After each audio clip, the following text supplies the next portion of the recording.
Pourquoi la justice française ou les juges français refusent jusqu'à maintenant à Smaïl El-Djeb, l'agent des services secrets algériens, de bénéficier de la liberté conditionnelle ou provisoire? Cette question, tous les dirigeants algériens se la posent, alors qu'en réalité, ils ont au fond d'eux-mêmes la réponse.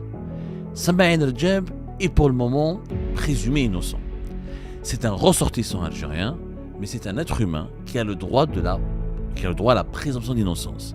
Son implication avérée dans le kidnapping, la séquestration, l'enlèvement, suivi d'une entreprise terroriste ciblant MRDZ, blogueur, cyberactiviste et opposant au régime Tebboune, cette implication avérée n'a pas été pour le moment documentée ou confirmée par la justice.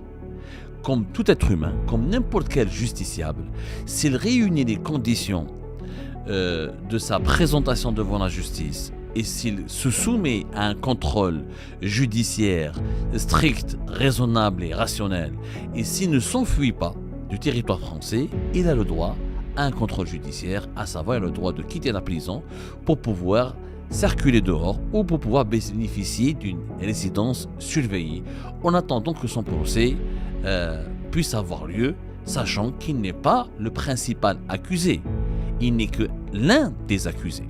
Mais les juges français refusent de le libérer. Alors que, semble-t-il, des marchandages, des négociations, voire même des pressions sont exercées régulièrement sur la justice française pour obtenir sa remise en liberté qui permettra, on l'a bien compris aujourd'hui, d'obtenir la libération du pauvre Christophe Glaise, journaliste sportif, emprisonné en Algérie depuis l'année 2025, depuis juin 2025, et qui fait l'objet d'un véritable bras de fer, voire même d'une opération de chantage exercée en haut lieu par le régime Tebboune, un journaliste sportif au cœur d'une affaire d'État, alors que lui n'est venu en Algérie que pour écrire sur le football. Le destin de Christophe Glaise est visiblement lié au destin de Smaïl El-Djeb. Mais c'est un autre personnage de l'affaire MRDZ qui pourrait définitivement sceller le sort à la fois de Smaïl El-Djeb et de Christophe Glaise, voire même qui pourrait sceller le sort de l'affaire MRDZ. Il s'agit de Salah ad-Din Selloum. Ce monsieur ou ce personnage, vous avez été très nombreux et nombreux en Algérie à entendre parler de lui depuis que la justice française a lancé à son encontre, début du mois d'août 2025, un mandat d'arrêt international. Plusieurs coupures de la presse française ont rapporté cette information à l'époque. Le Monde, Le Figaro, le Journal du Dimanche, toute la presse française pratiquement, elle en a parlé. Salah ad-Din Selloum, ancien premier secrétaire de l'ambassade d'Algérie en France à Paris, est devenu pendant quelque temps le visage emblématique de cette affaire, terrible affaire ou terrible scandale MRDZ. Quand je dis le visage anonyme, parce qu'on n'a aucune photo de Salah ad-Din Selloum. Comme d'ailleurs, aucune photo de Smaïl El-Djeb n'a été diffusée. Pour le moment, la justice française respecte totalement la dignité et l'honneur de ces justiciables et de ces personnes recherchées, mais qui demeurent présumées coupables et non pas définitivement coupables ou définitivement condamnées. Aucune information sur leur vie privée ou sur leur identité visuelle et physique n'a été rendue publique. Salah ad-Din Selloum, il a fait l'objet, il faut savoir ce que les Algériennes et les Algériens ne savent pas. Parce que l'affaire MRDZ en Algérie, elle fait l'objet de plusieurs manipulations et de plusieurs falsifications factuelles dans le cadre d'une opération de propagande cherchant à faire croire aux Algériennes et aux Algériens que l'affaire MRDZ, elle est préfabriquée et téléguidée par des lobbies des services secrets français qui seraient totalement hostiles à l'Algérie et qui seraient en train de comploter pour empêcher toute normalisation des relations politiques entre l'Algérie et la France. En réalité, l'affaire MRDZ est une affaire purement judiciaire et elle est entre les mains de la justice. Les récents rebondissements ou les récents développements de cette affaire démontrent qu'il n'y a que les juges qui décident. Le parquet national antiterroriste, comme on l'a expliqué dans l'émission précédente, a accepté de réclamer ou de revendiquer ou de demander la remise en liberté provisoire de Smaïl El-Djeb. C'est un juge des libertés qui a aidé la détention, qui a refusé donné une suite favorable à cette demande parce qu'il estime que Smaïl El-Djeb présente un risque très considérable, très élevé, de se soustraire à la justice française et de fuir le territoire français pour se réfugier en Algérie, empêchant ainsi la justice française d'organiser et de tenir le procès MLDZ. Les juges français, c'est eux qui décident. Est-ce qu'il faut libérer ou ne pas libérer? Il n'y a pas de lobby politique, il n'y a pas de lobby sécuritaire. L'ancien ministre intérieur français qui a été tellement diabolisé par les autorités algériennes est parti. Il n'est plus au pouvoir. Aucun dirigeant politique n'a réellement de l'influence sur les juges français. Emmanuel Macron, si ça se tenait à lui, il aurait libéré Smaïl El-Djeb pour récupérer Christophe Glaise et pour l'attendre sur la piste de l'aéroport de Paris. Et comme ça, Emmanuel Macron, ça lui aurait permis de terminer son deuxième mandat en toute beauté, en se présentant à son peuple comme l'homme qui a ramené à la maison un journaliste opprimé. Mais ce n'est pas entre les mains d'Emmanuel Macron. Et ce n'est pas, il n'y a aucun dirigeant politique qui est en jeu ou qui peut entrer en jeu. L'affaire, elle est entre les mains de la justice. Alors que depuis le départ, la propagande du régime Tebboune, elle nous a fait croire que c'est Elmini, c'est Bruno Retailleau, non c'est Driancourt, non c'est la DGSI française, non c'est la DGSE. Il y a eu tous les fantasmes et toutes les théories du complot. Aujourd'hui, le fait que les avocats de Smaïl El-Djeb demandent en permanence sa libération et que le parquet national antiterroriste n'est pas opposé, ça prouve que l'État judiciaire, la justice française, elle n'est pas opposée sur le principe. Mais les juges, c'est d'autres juges qui doivent décider de lui accorder sa liberté conditionnelle sans hésiter. Et pourquoi? Parce qu'il y a eu le cas précédent de Salah ad-Din Selloum. Salah ad-Din Selloum, avant le mandat d'arrêt international du mois d'août 2025, il a été entre vers septembre-octobre 2024 jusqu'à juillet 2025, il a reçu 3 demandes. Tenez-vous bien, 3 convocations de la justice française. 3 demandes pour qu'il se présente devant des juges français pour qu'il soit auditionné et entendu dans le cadre de l'affaire MLDZ. Et on lui avait donné l'opportunité de venir, de s'expliquer, de se défendre et de donner ses propres arguments. 3 convocations. Ça, vous ne lirez jamais cette information. Et nous avons pu la confirmer au cours de nos investigations. 3 demandes, je dis bien 3 convocations. À aucun moment, Salah ad-Din Selloum n'a accepté de parler aux juges français ou n'a accepté de se rendre, alors qu'il travaillait en France. Ils ont son adresse, les autorités françaises. Il travaillait au niveau de l'ambassade d'Algérie en France. Le ministère des Affaires étrangères algérien a été interpellé. Il y a eu des correspondances officielles adressées par le parquet national antiterroriste en charge de l'affaire MLDZ. Aucune réponse de Salah ad-Din Selloum. Aucune réaction. Aucune réponse. C'est la même attitude qui a été adoptée par Houssam el-Din Bouaziz, le vice-consul de consulat d'Algérie à Créteil, qui est impliqué dans 2 affaires, l'affaire d'MLDZ et l'affaire de l'espion de Bercy, le fameux franco-algérien qui a utilisé une femme à l'OFI pour obtenir les données personnelles et les adresses et les informations personnelles confidentielles des opposants algériens réfugiés sur le territoire français. L'affaire, elle est connue, on en a déjà parlé. Donc la justice française n'a pas accusé ces personnes, ces officiels algériens. Elle a d'abord cherché à comprendre. Elle les a convoqués. Elle a voulu leur donner la parole. Elle a voulu les entendre comme n'importe quel justiciable. Il faut savoir que même si tu as le passeport diplomatique, le droit international, comme le droit français, n'autorise pas quelqu'un qui est diplomate et n'est pas au-dessus des lois. C'est vrai que donc pour certains délits, pour certains comportements, les États peuvent expulser des diplomates étrangers de leur territoire, mais en ce qui concerne certains crimes, notamment les crimes terroristes, les assassinats, les tentatives d'assassinat, les kidnappings, les séquestrations, on n'expulse pas un diplomate étranger, on essaie de juger d'abord un État fort, un État digne de ce nom. Comment la justice algérienne se serait comportée si un diplomate étranger sur le sol algérien aurait orchestré, sous couverture diplomatique, alors que c'est un agent des services secrets étrangers, une tentative d'assassinat visant un ressortissant étranger établi sur le sol algérien. Ça aurait été une grave violation de la souveraineté de l'Algérie et l'Algérie aurait été effarouchée, voire scandalisée et les autorités algériennes auraient réagi avec beaucoup de fermeté. C'est ce que font les autorités françaises. En réalité, il faut appliquer un principe de la morale qui est important à comprendre. On ne fait pas subir à l'autre ce qu'on n'aimerait pas subir nous-mêmes. Les juges en France ont demandé quoi? Juste à entendre et à enquêter. Puisque les autorités algériennes disent que l'affaire MLDZ elle est préfabriquée et que leurs officiels n'ont rien fait, que MLDZ est un énergumène, que c'est un voyou, que il fait du chantage, du racket, etc. Bah, affrontez les juges français alors. Donnez-nous les preuves de votre innocence. Qu'est-ce qui a empêché Salah ad-Din Selloum s'il n'a rien à se reprocher, s'il ne savait pas qu'il y avait des preuves matérielles qui l'impliquent, qui l'inculpent officiellement et qui le mettent en cause personnellement, il n'aurait pas eu peur. كما يقولوا احنا في Alger, اللي ما عنده تبن في كرشو ما يخاف من والو.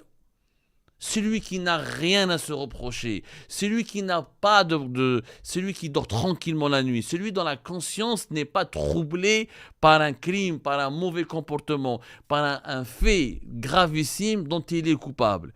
Il n'a pas à affronter les juges. Moi, les juges français me convoquent, j'y vais, j'affronte. C'est quoi le souci? Je suis innocent, je défendrai mon honneur, ma probité et mon innocence. En réalité, que Salah ad-Din Selloum et Houssam ad-Din Bouaziz n'ont pas voulu se présenter devant les juges français parce qu'ils savaient que leur culpabilité pourrait être prouvée facilement. Et le régime Tebboune, en utilisant Christophe Glaise, en faisant du marchandage, en demandant à tout prix la libération de Smaïl Rajab avant de libérer Christophe Glaise. Ça veut dire quoi? Ça veut dire qu'il veut absolument récupérer un témoin clé de l'affaire MLDZ et qu'il a peur du procès MLDZ. Il a peur. C'est plus, vous dites que vous êtes innocent, que la MLDZ, vous n'êtes ni de près, ni de loin concerné par sa séquestration, son enlèvement et l'entreprise terroriste qui le ciblait. Dans ce cas-là, pourquoi vous avez peur de la justice? Pourquoi vous avez peur d'affronter les juges français? On va sortir les principaux arguments de la propagande du régime Tebboune. Et on va le démanteler petit à petit. Le régime Tebboune nous dit que ce n'est pas à la justice française de juger les officiels algériens. Sauf que ces officiels algériens se trouvaient sur le sol français. La France, ou la justice française, n'a pas convoqué un dirigeant algérien qui était en poste à Alger. Elle a convoqué des dirigeants algériens qui étaient en poste à l'ambassade d'Algérie en France, au consulat d'Algérie à Créteil.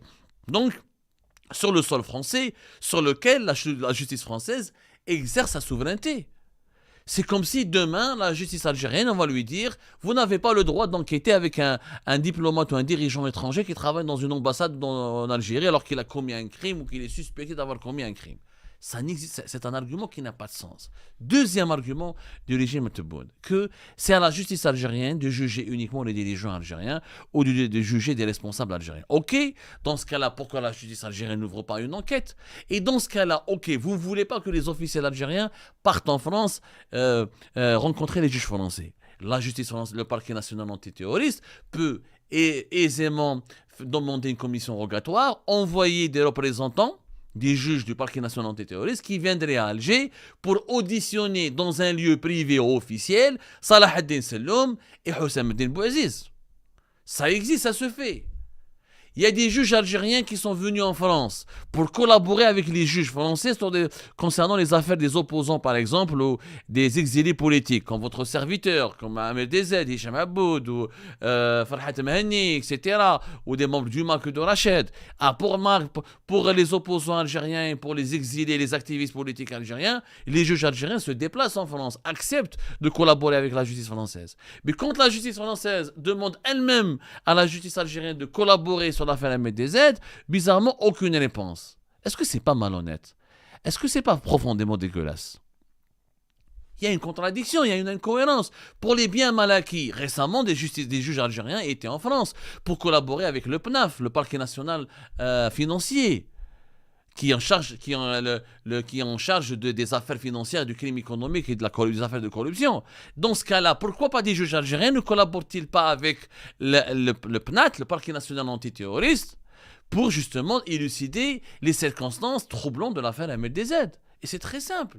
Si vous êtes vraiment innocent. Et puis, est-ce que vous savez les conditions dans lesquelles Salah ad-Din Selloum et Houssam ad-Din Bouaziz ont fui la France en 2024? Ils ont fui comme des vulgaires voleurs. Ils n'ont pas eu le courage de fuir ou d'aller. Houssam ad-Din Bouaziz n'est pas sorti par un aéroport lambda, par un aéroport normal. Il y a même certaines informations sécuritaires sensibles que je me garde de révéler par respect pour l'instruction judiciaire qui est menée en France et par respect pour les institutions de mon pays, parce que je n'ai pas envie de divulguer des secrets ténébreux et des secrets sécuritaires dangereux. Mais ils ne sont pas sortis par la voie normale. Ils ont pris la fuite. Quand on n'a rien à se reprocher, pourquoi fuir? Pourquoi fuir? 3 convocations, personne ne répond. Et personne ne se présente. On nargue les juges français, on se dit, les dirigeants algériens se disent, on emmerde la justice française, on est au-dessus des lois. Mais je suis désolé, les hommes ne sont pas au-dessus des lois. Même s'ils sont des dirigeants algériens, même s'ils font partie des services secrets algériens, même s'ils sont le passeport diplomatique algérien, la loi est la loi. Un crime terroriste est un crime terroriste dont les auteurs doivent être punis sévèrement. Il y a des témoignages, il y a des indices, il y a des preuves matérielles. Salah ad-Din Selloum et les services de sécurité français ont récupéré ces photos en train de retirer de l'argent le jour même du kidnapping d'Ahmed DZ. Cet argent qui a été retrouvé chez 2 infirmières soignantes qui ont été recrutées par les gangsters qui ont enlevé et kidnappé Ahmed DZ pour le soigner afin que sa santé ne soit pas mise en danger, afin qu'il le livre, je ne sais pas, aux commanditaires de cette opération, dans un état de santé jugé normal. Ça, c'est des informations qui sont disponibles au niveau de la justice française et que la justice française pourrait communiquer facilement aux juges algériens si les juges algériens veulent enquêter de leur côté. Mais en réalité, le régime Tebboune a peur. Il ne sait pas quoi faire de l'affaire Ahmed DZ. Il cherche à l'enterrer, il cherche à la clôturer, il cherche à s'en débarrasser définitivement de cette bombe, de cette grenade. Enfin, il a déclenché une grenade et elle va lui exploser à la figure. Cette manière d'agir, cette manière de faire de la propagande, cette manière de mentir et cette manière de ne pas se montrer droit et honnête, elle ne sert pas à l'Algérie. Elle dessert les intérêts de l'Algérie et elle porte un véritable préjudice à l'image et à la crédibilité de l'État algérien. Des sources algériennes me certifient qu'Abdelmajid Tebboune n'a jamais commandité ou n'a jamais demandé à ce qu'on élimine, on neutralise Ahmed DZ, à ce qu'on kidnappe Ahmed DZ. C'est Tebboune est totalement innocent et dans cette histoire et n'est pas concerné et pas responsable de cette histoire. Alors, je pense que la meilleure attitude aurait été qu'il commande, qu'il diligente une enquête interne et qu'il cherche à comprendre lui-même à travers une enquête sérieuse et rigoureuse ce qui s'est passé entre les services secrets algériens et Ahmed DZ. Et peut-être à ce moment-là, il pourra vraiment assurer, prouver lui-même son innocence et qu'il n'a rien à se reprocher. Mais quand on veut à tout prix libérer un agent des services secrets algériens clairement impliqué dans une tentative de kidnapping, dans une opération de kidnapping, d'enlèvement, de séquestration, et qu'on utilise un journaliste sportif comme Christophe Glaise, complètement innocent et éloigné de cette île. Christophe Glaise ne connaît pas Ahmed DZ, ne connaît aucun opposant algérien, il ne parle pas de politique, il n'est pas subversif, il n'écrit aucun article subversif sur l'Algérie. Et quand on le maintient en détention juste pour l'utiliser comme une monnaie d'échange, c'est qu'on a vraiment des choses à se reprocher. C'est que vraiment, il y a des vérités qu'on craint. C'est qu'on n'a pas du tout envie que le procès Ahmed DZ puisse un jour avoir lieu au tribunal judiciaire de Paris, parce qu'il y aura peut-être des vérités très gênantes. Non, des vérités dangereuses, des vérités effrayantes qui pourront parvenir à l'opinion publique internationale.